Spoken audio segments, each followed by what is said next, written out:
Hey everyone, this is our first video on the issues, and I chose to do it on mental health for a couple of reasons. First off, mental health's just a big freaking deal. Issues like PTSD, depression, and anxiety affect about 1 in every 5 Americans.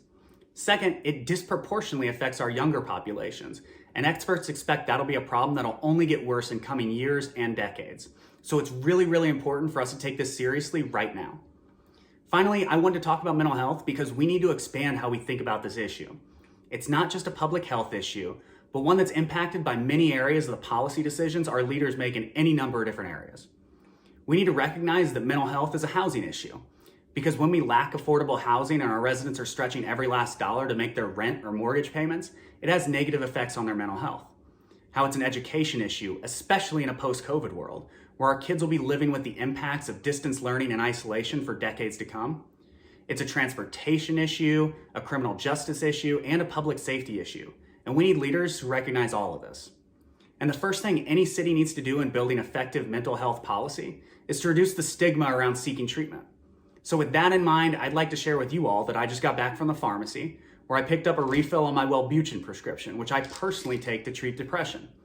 And I also picked up my acid reflux medication because I have the digestive system of somebody twice my age, but that's another story. Taking this doesn't mean that I'm broken. It doesn't mean I can't function without it. It just means that my brain doesn't produce dopamine in the same way that some other people's brains do. And taking this helps me raise my default state, which makes me a better friend, husband, and dad. Now, there are a lot of specific policies that we can look at if I'm elected.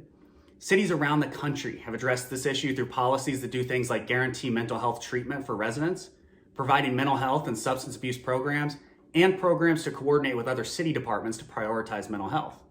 But where this process starts and where I can help right now is in recognizing the issue, acknowledging the responsibility the city has in creating solutions, and then working to help remove any stigma that people may feel in seeking treatment. So this is about helping people understand that it's okay to not always be okay. You don't need to have a reason to justify why you feel the way that you do.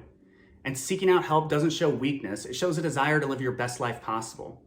So if you support this stance on mental health, I encourage you to get involved in our campaign by donating and volunteering. And you can find more info on how to do both at our website, www.tieforop.com.